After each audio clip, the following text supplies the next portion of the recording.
Okay, so this is week 3 of what I intended and am presuming to be 3 of me, sorry, I just bumped the computer, of going over some of my favorite Bible stories. So the first one I talked about was Elijah. The second one I talked about was Hezekiah and Isaiah. The third one is about a guy you might have heard of named Jesus. This specifically comes from Luke 22, verses 39 through 46. So, and he came out and went, and as he was wont, to the Mount of Olives, and his disciples also followed him. And when he was at the place, he said unto them, Pray that ye enter not into temptation. And he was withdrawn from them about a stone's cast, and kneeled down and prayed, saying, Father, if thou be willing, remove this cup from me. Nevertheless, not my will, but thine be done. And there appeared an angel unto him from heaven, strengthening him. And being in agony, he prayed more earnestly, and his sweat was as it were great drops of blood falling down to the ground.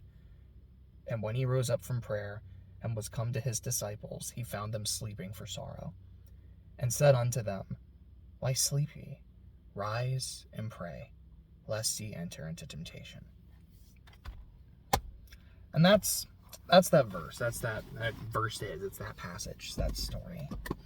It's Jesus in the garden praying, God, can we not do this?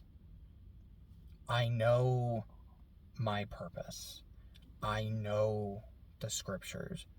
I know what needs to be done. But if there is a way, can we please not do it? But your will, not mine. And praying so, it says earnestly, praying so intensely that he is sweating blood. But throughout that, he still says, your will, not mine. It stands out to me for a few reasons. Number one is just, this sounds kind of bad to say out of context, but weirdly enough, I like seeing this moment of humanity and this moment of weakness from Christ. And I think I mentioned this in a previous one, it's not like that Green Goblin scene, you want to see a hero fall, fail, die trying. It's one of the few moments in the Bible, another one is, of course, when Jesus wept, that plays up the humanity of Jesus Christ.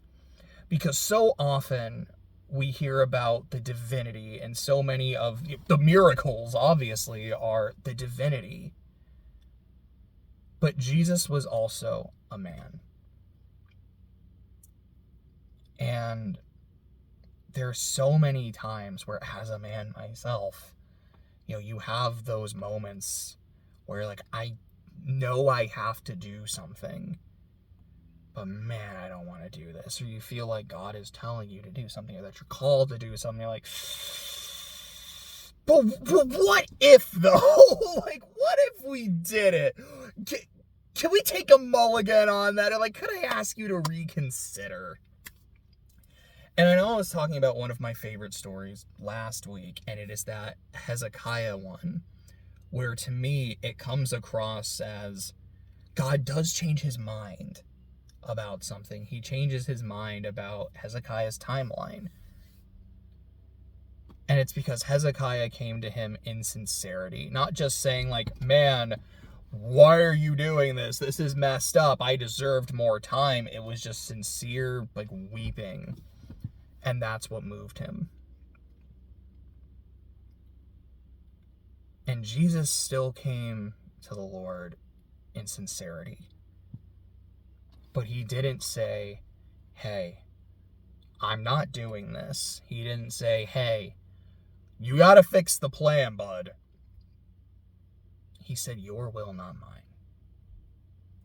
Because even in a moment of weakness. Even, I don't even know if I'd say doubt necessarily, but hesitation and trepidation. He still said, your will is more important than mine. In his hesitation and trepidation, he still said, I trust you. And I will do what I have to, even though I don't want to. I know your will, your plan is greater than mine. And I trust you that I'll come out the other side of this. And he did. And I feel like that last verse is important too. Because I could have ended that section beforehand, and I almost kind of considered it. Just, like when the angel comes to him and he, sweats blood. But it's when he comes back as well, and he tells his friends, his disciples, pray ye that you don't enter into temptation. Because that part's also important. Jesus, I don't know if I would say here was tempted necessarily. I don't necessarily want to impute that on him. But in that moment of trepidation and hesitation, he prayed through it. He didn't just say, I'm not going to do this, and did something about it. He prayed, he talked to God, and an angel came and strengthened him. And I think that's something for us to kind of take with us as well. That there is a relationship with the Lord. It's not just a distant king or distant God that says, go do this. Oh, you're not going to do what I tell you. Well, guess what, buddy? You're getting crossed off the list. Like, your name has not appeared in the book of life no more. You have someone who wants to hear you. Someone who you can talk to and wants to talk to you. And in your moments of hesitation, of trepidation, of doubt, of anxiety, of pain, can send that angel to strengthen you, can send the Holy Spirit. I think in some translations, Jesus refers to him as the Comforter. I will send you that friend. I will send you that Comforter. So that you will always have a piece of me with you. It's like you will have that peace with you. It's like when you have those moments, don't just sit with it. Don't just let it consume you. Pray. And you'll find your way. I really, really like that.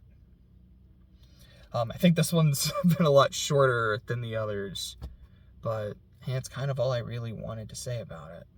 I guess one other thing was, I woke up this morning, and one of the first things I did was I opened my Bible. I always say, I opened Bible dice, and it was from Romans. I feel like it's been pretty consistently.